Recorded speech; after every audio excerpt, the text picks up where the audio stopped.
No, they're Canadian. It's like British Light.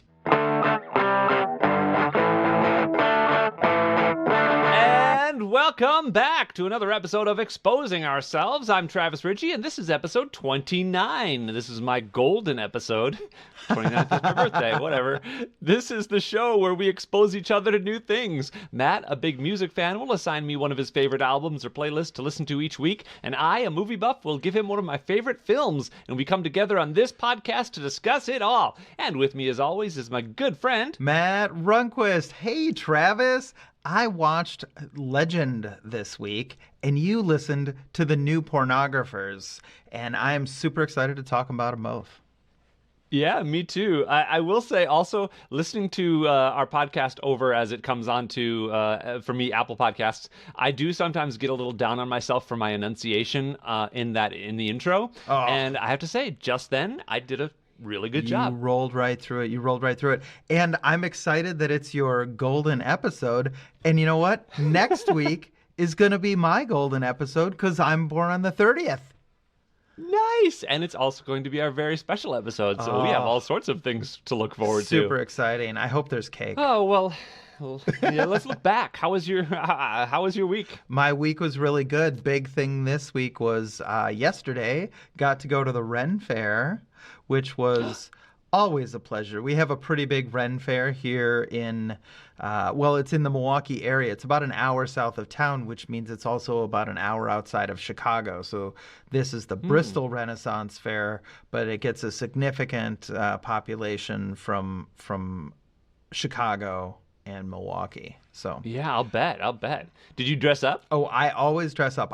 We love the Ren Fair. It's kind of funny because I don't know if you know this, but my wife performed at a Ren Fair out in Pennsylvania for a couple of years. She was a cast member, did singing and comedy for a couple of years. So when we met, had a little bit of, sort of mixed feelings about going back to the Ren Fair because while she really loved it, it's complicated. You have memories of a different time in your life, and it's different, right?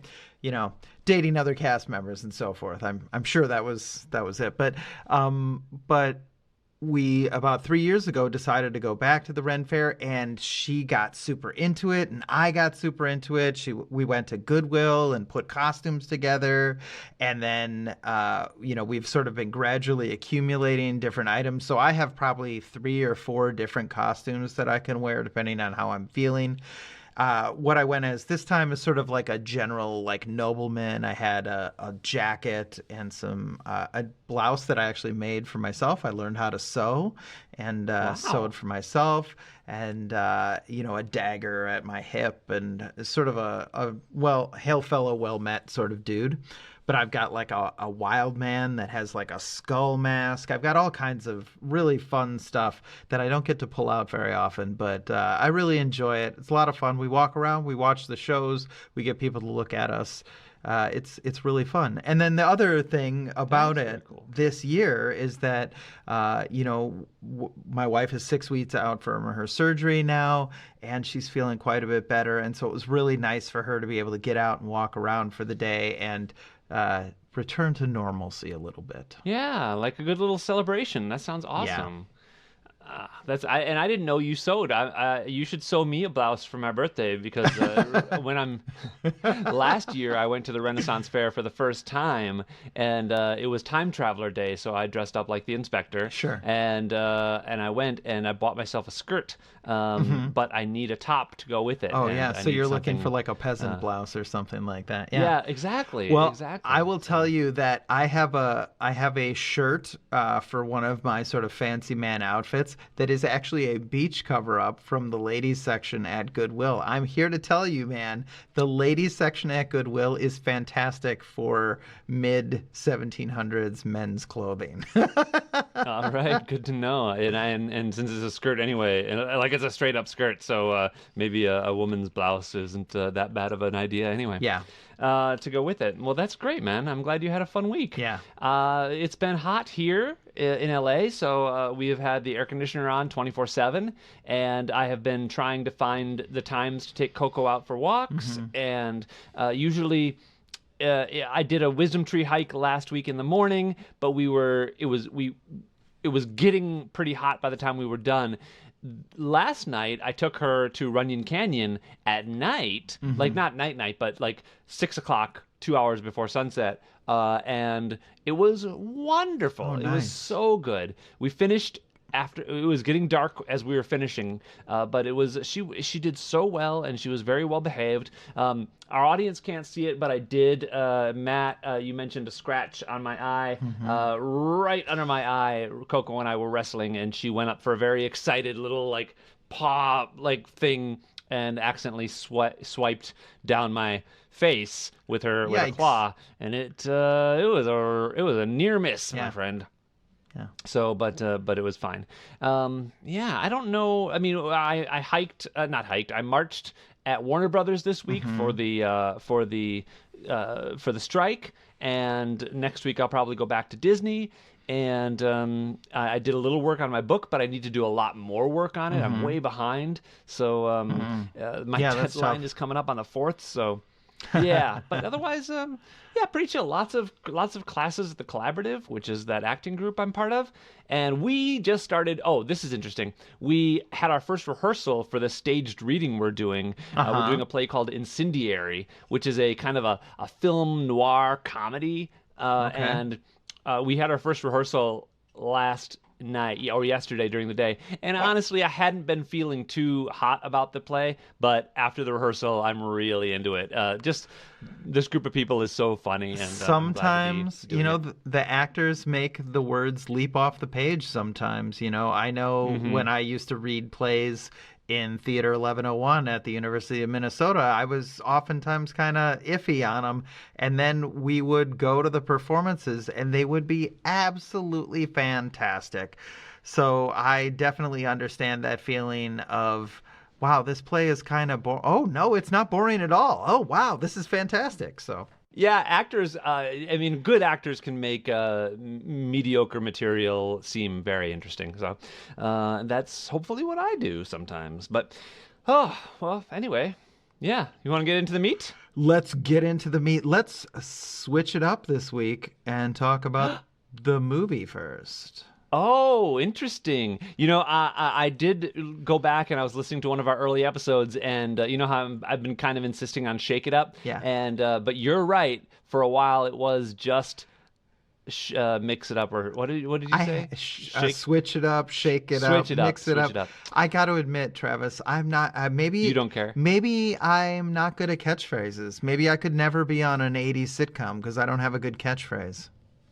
Oh, Matt, sure you do. I mean, we can fix that. Anyway, so movie first, man. I assigned you one of my childhood loves, a film called Legend, which is not a very well-known movie, to be honest. I did a little poll of friends recently and said, hey, do you know the movie Legend? And these are people that are kind of our age and of this time, and generally nobody had heard of this movie, and I feel like they should have. It was directed by Ridley Scott, and it stars Tom Cruise and Mia Sara and Tim Curry as the Prince of Darkness, and it is memorable for so many things. Tim Curry's performance probably first and foremost among them, but it's also interesting because Tom Cruise often gets flack for always being Tom Cruise in a movie. And here, he is definitely not. Like, he's young. He's, probably, 20 or so when he did this. But he definitely wasn't the stereotypical Tom Cruise. So if you're looking for something that is a little different from him, this is it. And it is a fairy tale. It is a unabashed fairy tale. It's a princess falls in love with a forest boy and accidentally unleashes the power of darkness and they have to go fight darkness in order to save the world. And it's such a fairy tale. And so the other big thing about it is that that's kind of well known is that originally Jerry Goldsmith did the music for this movie, and Jerry Goldsmith is known for a lot of impressive things, including Star Trek. He did the theme song that you love from Star Trek: The Next Generation, and he was replaced by the studio by Tangerine Dream, which was an 80s band that did a lot of synthesizer music for this movie. And the things that I like about this movie are that it just goes all in on style. It is very, very big on art design and set design, and like there's always something to look at in every frame of this movie. And also Tim Curry's performance as Darkness is never to be topped, in my opinion. So those things are worth looking at. There are things that I didn't like, but I'll get into those after I hear your take. What'd you think? What did I think? I will say that I think that I understand why you like this movie and why you liked it as a kid. I will say that it is sort of a tier below the like classic 80s fantasies movies, which for me are The Princess Bride and Neverending Story, right? Like those are, if you talk... I throw Labyrinth in there too. Sure, absolutely Labyrinth. So Labyrinth I would also throw in there, but it wasn't one of my movies when I was a kid. Like I came to Labyrinth later. But yeah, exactly. I would just say it's like it's very good. You're right. It's very lush. There's a lot going on, but it's a pretty straightforward good versus evil type of story in a very explicit way. Light versus darkness, fairy tale. But it's just not, I feel like it just doesn't spark that extra little thing that those other movies do. So why, right? Why?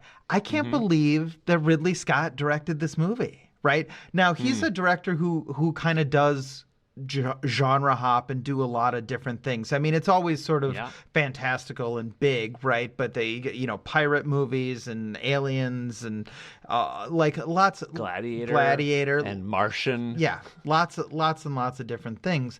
But this movie, this is 6 years after Alien, which is just a masterpiece of set design and character design and tight plotting and tension, and it just kind of falls down, a little bit. My wife. Well, he also did not Running Man. Blade Runner. Blade Runner. Yeah. Between them. Yeah, exactly. My wife was telling me that she looked it up, and there were like 20 script rewrites for this movie, and I gotta say, I feel like they never did quite find the key, right? That there's something about this script that it wants to be very like big and fairy tale, and it never just quite gels the way it should. But here's what I love about the movie. You're absolutely right that it's beautiful. The character design is out of this world. The costuming, the special effects makeup are so good in this movie. Yeah. Darkness, his iconic look with the giant horns that he apparently needed to be like, he needed to have support straps on the back of the costume to keep him from like falling over forward with this giant foam and rubber head on. Unbelievable, right? And but like it's a payoff, right? Like sometimes people go through really elaborate makeup and you're like, why, right? Like it's not that great. This is great. It's great. It's really, really cool. And he's a little bit of a bull, and that's really cool. And that affects the way that he moves. It's not just an affectation. So I really dug that. You say that the performance of Tim Curry is iconic, and I gotta say, it's frustrating for me because I know that it's an iconic performance from him. Like this performance is memed, right? When they talk about the versatility of Tim Curry, and it'll be like his character from Clue and Rocky, not Rocky, Dr. Frankenfurter, and then they'll Pennywise, and then they'll have this, right? And all of those other characters are better than this. I will. From my point of view. Fair. From But my this is point of view. again, I think this performance suffers from somewhat by the writing. Yeah, I think which it suffers is by the writing. It's very simplistic. It's very shallow, I want to say. There's not a whole lot of depth to the writing, and it does feel it's weird. It feels like, and the producer is someone by the name of Arnon Milchan, and it was written by a guy named William Hortzberg, Hjortsberg, and I feel like it's a movie that was made by someone who had a lot of money and had this idea for an epic fantasy, adventure film, and then just was able to afford to hire expensive people like Ridley Scott and Tom Cruise to do it. I said something to my wife today. I said it felt like an idea without a story, right? Like the idea was, hey, we're going to make this big fantasy movie. We're going to throw a bunch of money at it. We're going to hire these really money people.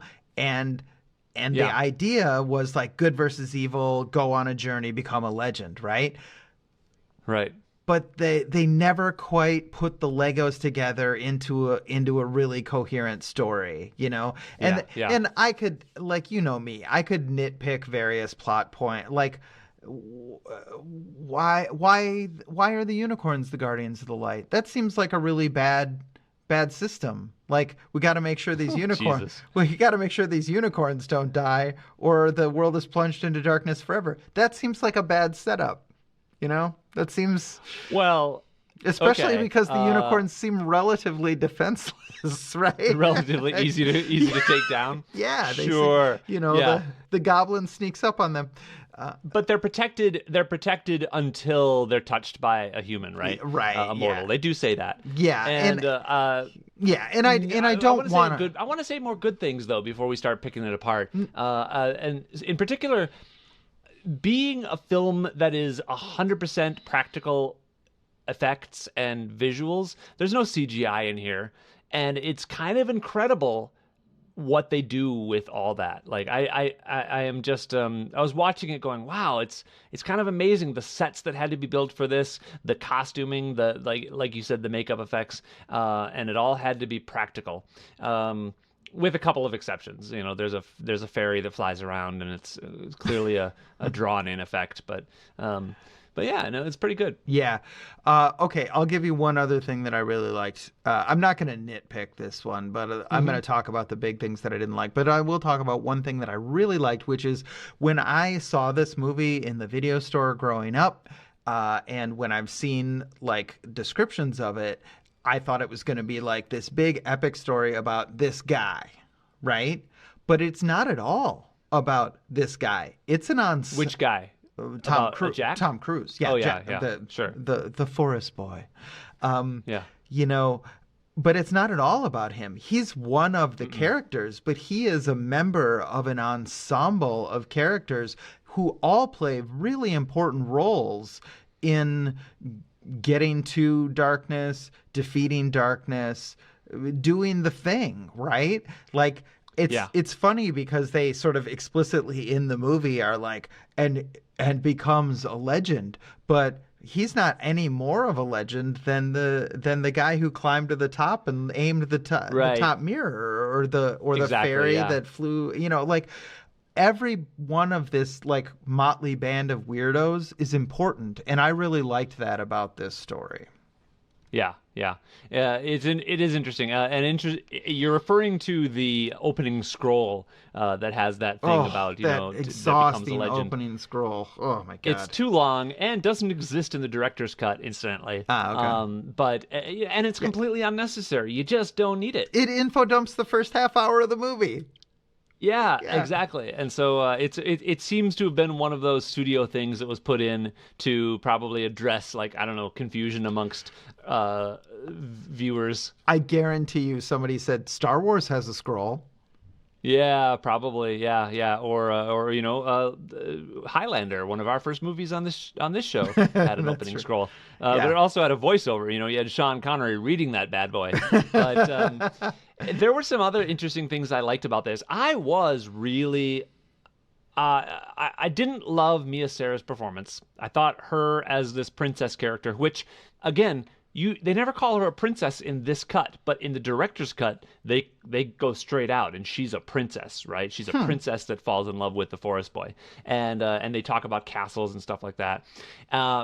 Another thing that they do for her in the director's cut is they edit it in a way that makes her seem like less of a B word, because she's kind of just mean to that poor family. Like she plays little pranks, and the way she says things like I don't have time to be here, like stuff like that is like you're being kind of a biatch right now. Yeah, stop it. But in the director's cut, they recut it in a way that makes it, and they include some dialogue that makes her way more sympathetic and by extension way more innocent. Yeah, which is kind of the whole point. She's supposed to be pure of heart and innocent.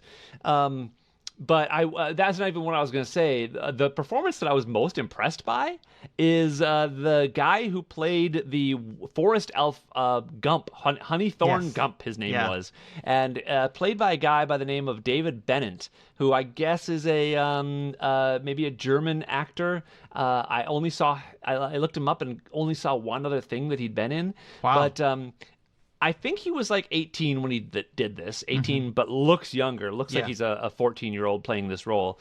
And but his expressions, I know I wasn't that good of an actor when I was 18, right? I've seen stuff that I've done back in college, and I was okay, but I'm maybe now a good enough actor to do, to bring that kind of depth to a role.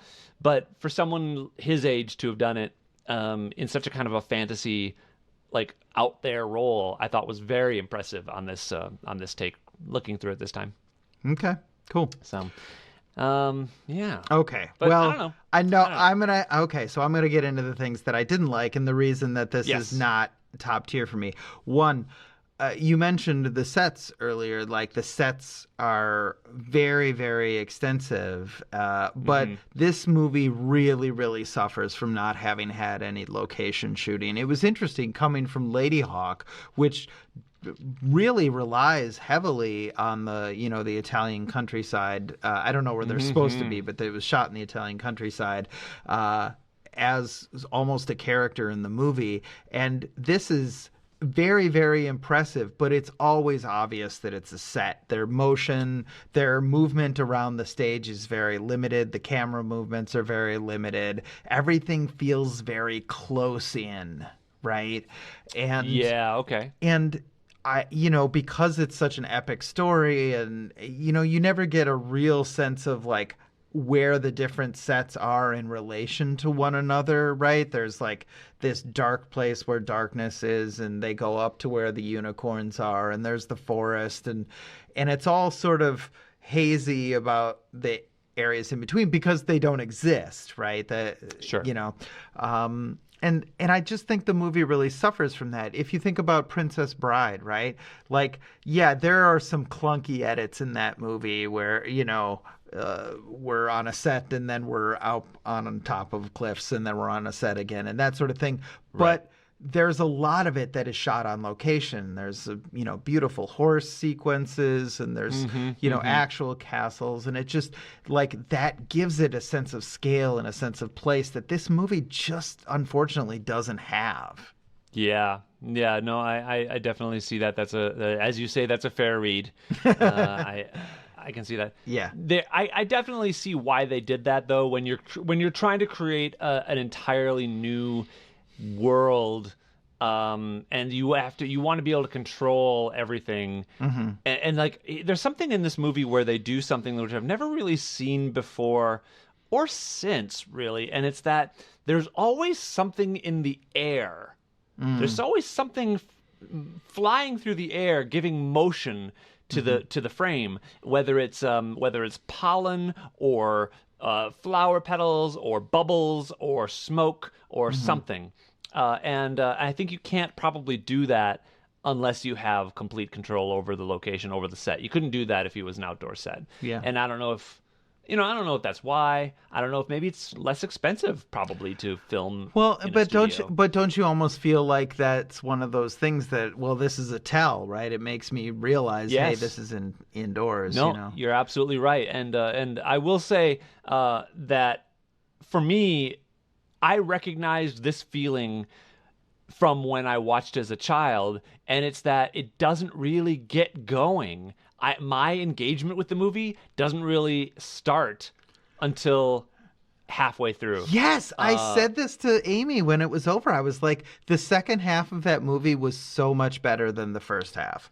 And I think I pegged it. It's for me, it's the dark characters that grab me. I don't particularly care so much about the good guys, except for Gump maybe. But it's when darkness is on screen. It's when even the other goblins are on screen. They're more interesting to me than any of the good characters. For me, honestly, it was just that the pace picked up, right? Like I said, there's a huge info dump at the beginning of the movie, and it consequently makes the first half of the movie a little exposition-y, and frankly, there is a little bit of the first half of the movie that's kind of like uninteresting, right? Just like sort of, it's not a particularly believable love story between Mia Sara and Tom Cruise. There's not a whole lot of sparks flying between them. Chemistry is the word I was looking for. There's not a whole lot of chemistry between them. You're absolutely right. She's not a terribly believable or likable character. He doesn't seem like Tom Cruise, but he is kind of a cipher for a huge portion of this movie where you can kind of project whatever you want onto him. He's just kind of like, you called him last week when you introduced this movie to me, you called him a forest boy, and that's it. Like, is there more detail? No, he's a forest boy. No, he's just got his potato sack on and yeah, exactly. So he's a forest boy. So they love each other because they're both pretty. That's all we need to know. Yeah, exactly. But here's the thing about that though, and this is why I go back to the idea of it being a fairy tale, is that when you read a fairy tale, you don't get any other information than the princess falls in love with the forest boy, and the darkness is the guy, the Prince of Darkness they're fighting against, and they didn't try to give them any more depth than what they would get in a written fairy tale. Yeah, I mean, that's true, except we've done lots and lots of great movies that take fairy tales as their base and flesh out the characters and give us, we get Ever After, or we get 10 Things I Hate About You is Shakespeare. But there's a bunch of movies that are based on fairy tales nominally, but really, explore the world more. And, I keep going back to the idea that this is an idea that never got a story. Yeah, no, I feel that, or at least it's the simplest of stories. And I love the visuals. I love seeing the unicorns in slow motion, and what great unicorns they are. I mean, they're just beautiful horses with horns, but they're perfectly well done and absolutely believable as unicorns. And I liked watching all the fairies and all the goblins do their things. It's just there's not a whole lot of substance. What did you think about the weird sequence where the one fairy wants to kiss Tom Cruise, Jack? Oh yeah. I mean, I get it. I mean, it's fine. It turned out not to be consequential, but where Una, I think. Yes, Una tries to kiss Jack or get him to kiss her, and it's very.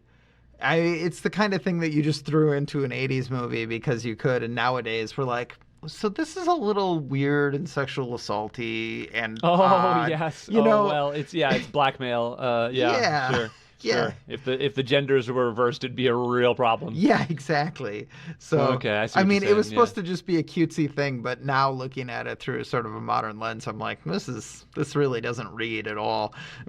Well, maybe, and maybe because of that, back in the 80s, it was actually more of a female empowerment type thing. It might have been kind of the opposite. I mean, maybe. I don't know. I'm gonna just let that one lay.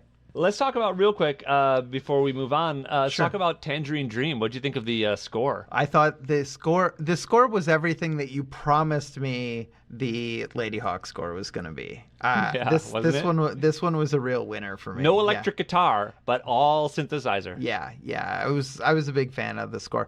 Yeah, I don't find this type of score intrusive. It's probably because I grew up in the 80s, but this is what 80s movies sound like to me, you know? Sure. Yeah. I thought it was nice because it has a theme. It actually has a fairly recognizable theme, Yeah. and the singing was kind of. I even liked that. Like I found myself singing the song. You know, legends can be now and forever. I was like, oh yeah, that kind of like I'm vibing with it. But and I did go back and watch. I have the director's cut as well, and I watched about half an hour of Jerry Goldsmith's version. Uh-huh. I liked the movie better, but I didn't like his score Okay. as much. Okay. So it just it lacked kind of feeling and that strong theme for me, Sure. which I love in a movie. Okay. Yeah. Yeah, I can get that. All right. Well, I mean, I'm ready to rate it if you are, unless you got any last points. I am ready to rate it. All right. So, like I said, this to me is sort of a tier below the best 80s fantasy movies. It has some pretty significant flaws. It's beautiful, really good performances from a bunch of the cast, sort of outside the main two. Yeah. You know, but Well, and Robert Picardo played Robert Meggs, Picardo, you better Did you see believe that? I spotted that. completely unrecognizable, of course, but like it's Yeah. so weird to see him. And I've worked with Bob, and I don't know that I've ever actually talked to him about this movie, but I definitely will next time I see him because man, oh man, what an interesting part. Yeah, for sure. This is average for me. I'm gonna give it a 5. Okay, I'm just gonna give it a 6. I think that it has it doesn't hold up for me in the same way that movies like The Dark Crystal don't hold up for me from when I was a kid, but it still has some things that I really, really love, and I think it's worth watching if you haven't seen it before, just for the experience of it and to have that, you know, kind of put it in your back pocket. Absolutely. All right. Well, 5 and a 6. That's not, it's not awful. A 5 and a 6. It is not awful. What do we have for music today? What do we have for music? Well, we have Canadian pop rock supergroup, the New Pornographers, who maybe don't have a great Canadian, yeah.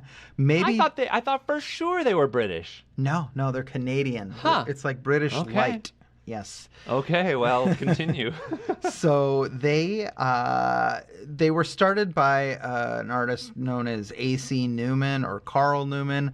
It's never been clear to me what his family calls him, A.C. or Carl or Arnold or whatever. I can't remember what the A stands for. Andrew, maybe. But anyways, started by him, and it's a bunch of artists from the Canadian indie pop scene. Dan Bihar, who is also the brains behind a band called Destroyer. Nico Case, who is very, very popular alt country and alternative pop star, is the female vocalist on these early albums. She's actually popular enough that there have been one or two of the New Pornographers albums that she hasn't participated in, and she probably, when they're touring, she probably only attends about 1 in 3 of their tours because she's very busy outside of this. But anyways, this is their second album. So their first album was called Mass Romantic, and it was a big hit. They came up with this, and this one, I love this album so much. My daughter was about a year old or so when this was on heavy rotation in my household, so I associate a lot of good, like, young parent feelings with the songs on here. And this CD was in my car, and I would play it 4, 5, 6 times in a row before moving on to the next CD. So Wow. I think, as I made the joke last week, that this is an album with 11 great songs. Unfortunately, there's 13 songs on it. But even the songs that are not my favorites, I still quite like. I don't skip them or anything like that. Very, sort of traditional, a male vocalist, female vocalist, guitars, a little bit of keyboard, drums, pretty straightforward stuff. What'd you think? So you were a little bit nervous about assigning me this album last week, you said, and I don't know why. I think that that fear was unfounded. It's a pretty good album, and it's funny because I probably would never have listened to it had I not been assigned it. Probably based on the excellent band name alone. It just feels like a band that I wouldn't listen to, right? Kind of like you said, a little bit alternative type rock. I don't know, but I really enjoyed it. I will say that the right off the bat, the first song starts off with a beat that you cannot not dance to. Oh, good. I found my body moving immediately. Yeah. Unfortunately, the what followed was a badly mixed lyrical track, and so I found myself that frustration that I have sometimes of listening to songs where you cannot understand the words, and so I listened to this twice through, and I did go and then looked at the lyrics, and I found out that it probably doesn't matter that I can't understand what the lyrics are, because they're nonsense. It's like, you know how some Beatles songs have lyrics that are like make sense, like "Hey Jude," but then every once in a while you've got a "Come Together," which are like completely nonsensical. This seemed like a lot of "Come Together." To me. It's funny, right? So I'm not the biggest lyrics hound in the world, right? Like, I like a good lyric, but it's not necessary for me.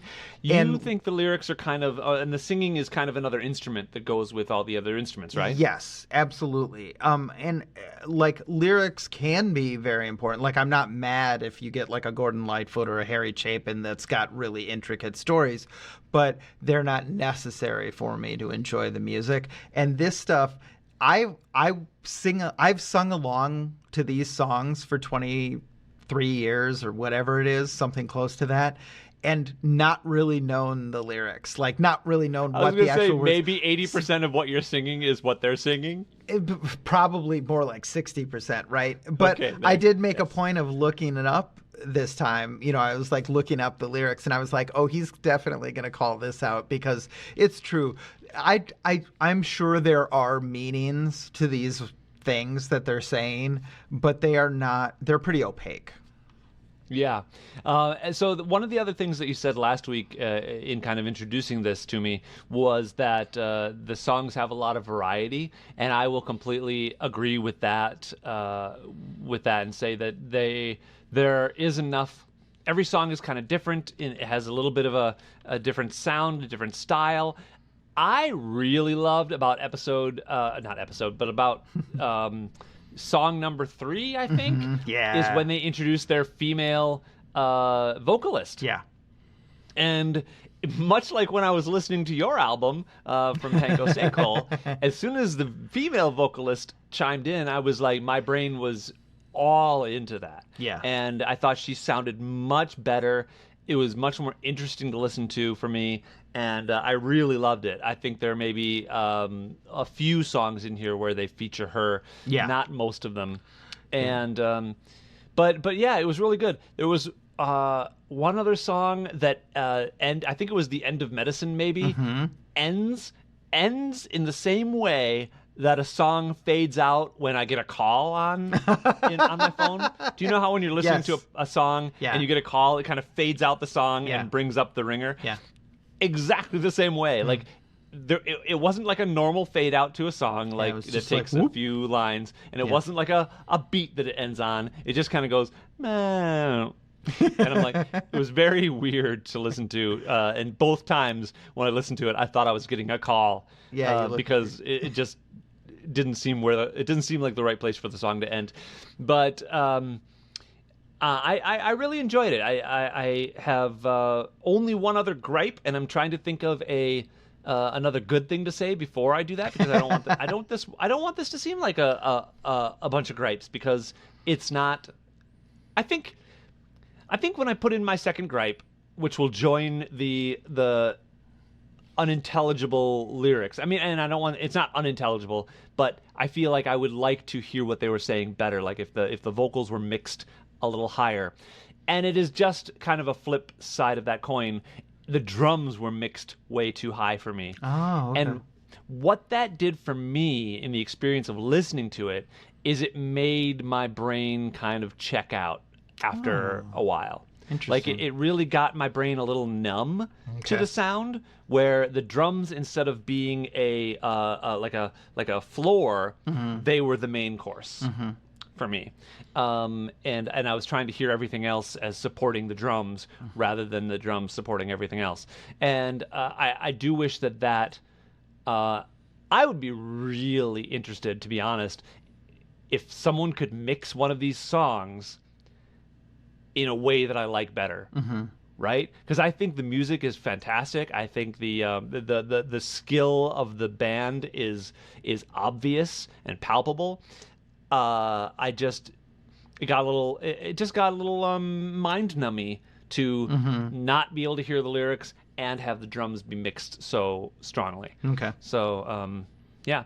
Otherwise, it's going to get a pretty good rating from me, but not great. So. Okay.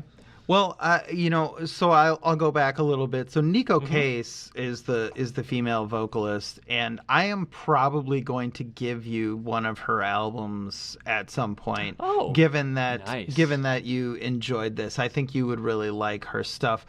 Very emotional, a little more sedate. Most of it is, rather than this. I've heard the name. I didn't realize that was the name of the female artist. Yeah, and that.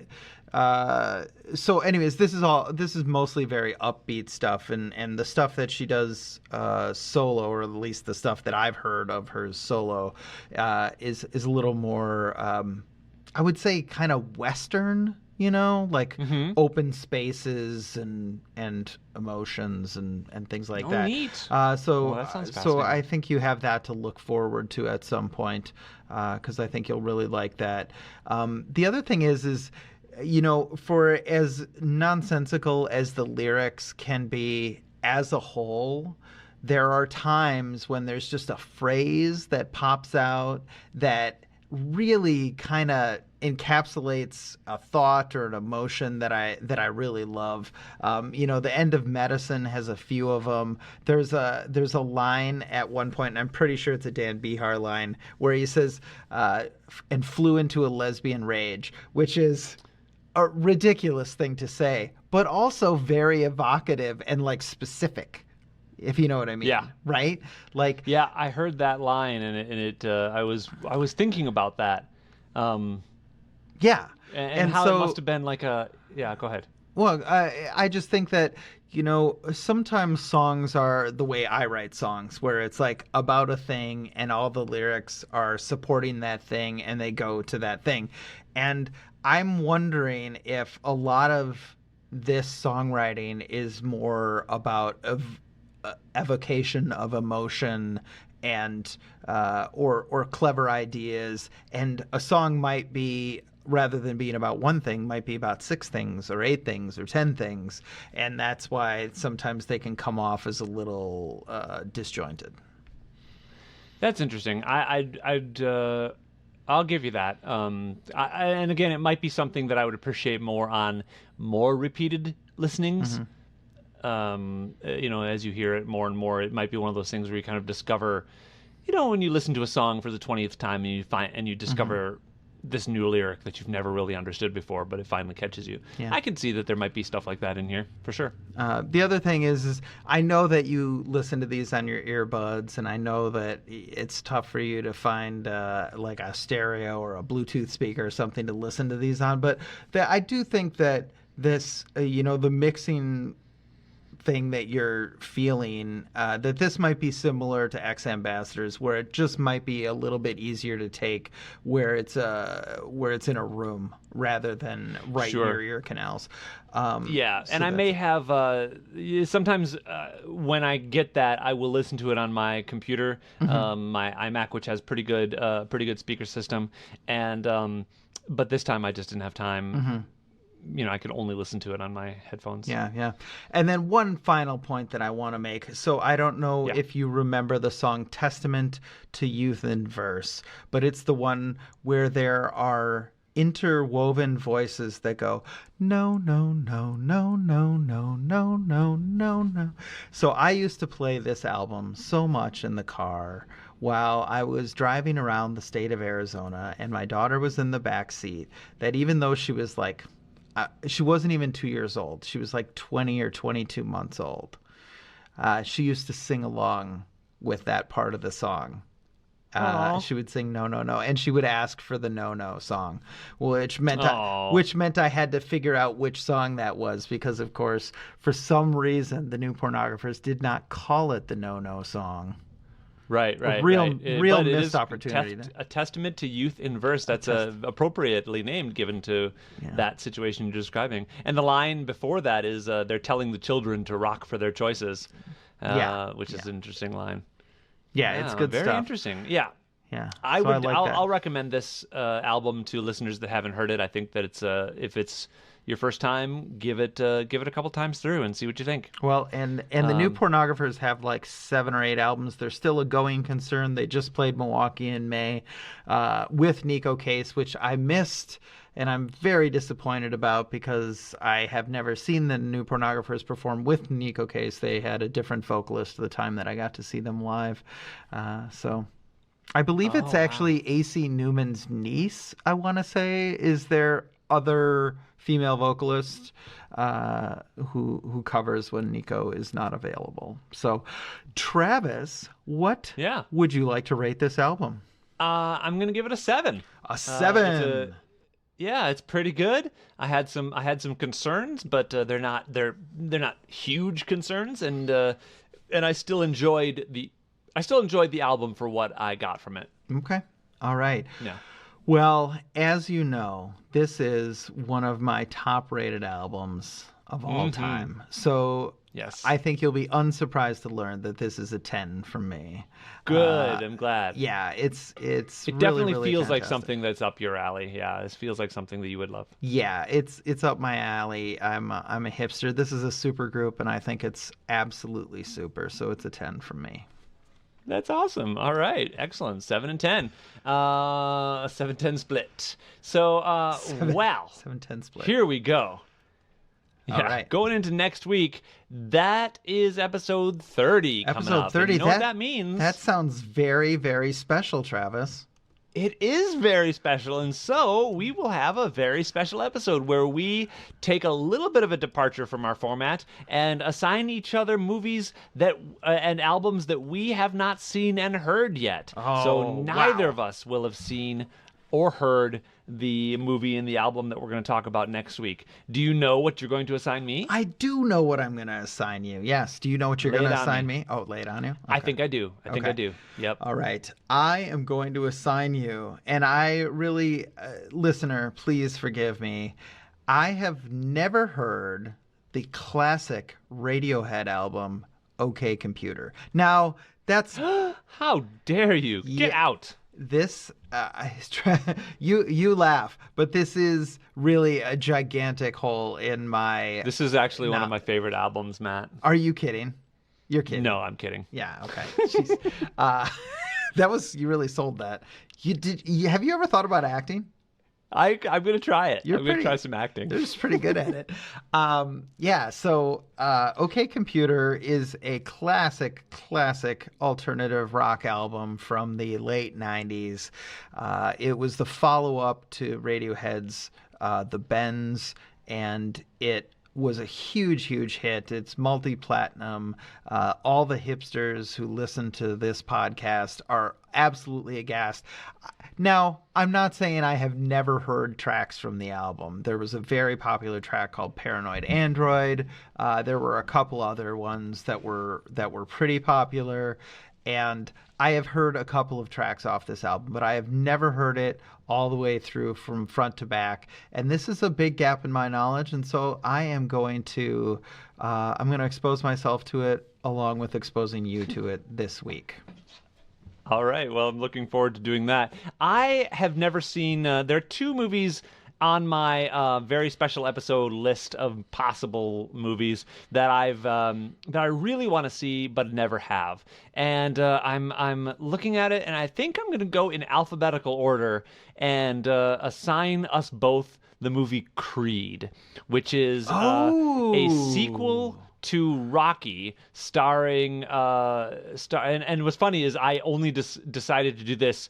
I had a different movie that I was going to give you, and so I actually didn't research Creed, but it's Michael B. Jordan, I believe, as the son of Apollo Creed, who dies in Rocky 3. Okay. He's killed by Mr. T, and so this is his son coming back and kind of not avenging, but like serving his father's destiny as the boxing champion. So I really don't know anything about it. I think that Rocky Balboa is in it, but I don't. I mean, it's produced by Sylvester Stallone, pretty sure.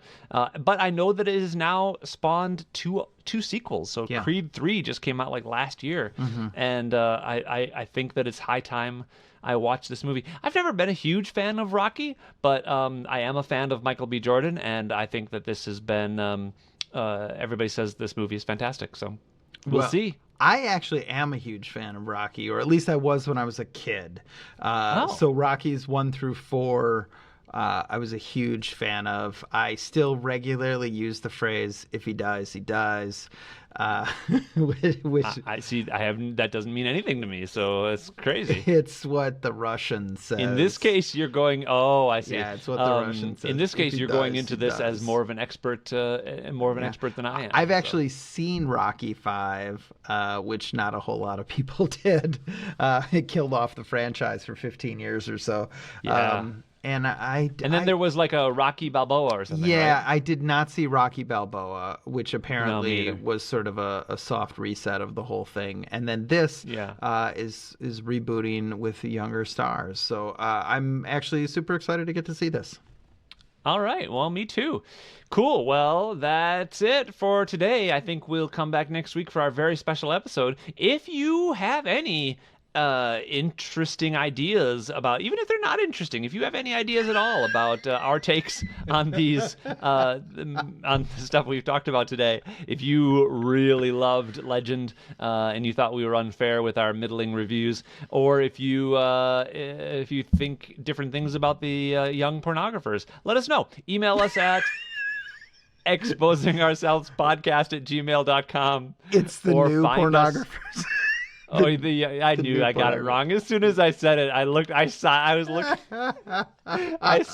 you, and I was like, I don't know, I didn't say that right, did I? The new pornographers. Yeah. What am I thinking of? Is there a Young Presidents? Is that a young band? Is that a band? Probably, but yeah, I don't know. The Young Dead Presidents is a band. I know that. Young Frankensteins? That should be a band. Anyway, so but do us a favor and check us out on Facebook, search for Exposing Ourselves, and do us a really big favor and leave us a review on whatever app or place you get your podcast from. It definitely helps us. So, and we'll see you next week. Hey, Matt. Hey, Travis. Thank you for exposing yourself to me. Oh, you're welcome, Travis. Thank you for exposing yourself to me. Oh, my pleasure. I'll see you next week. Yep, bye-bye. Bye.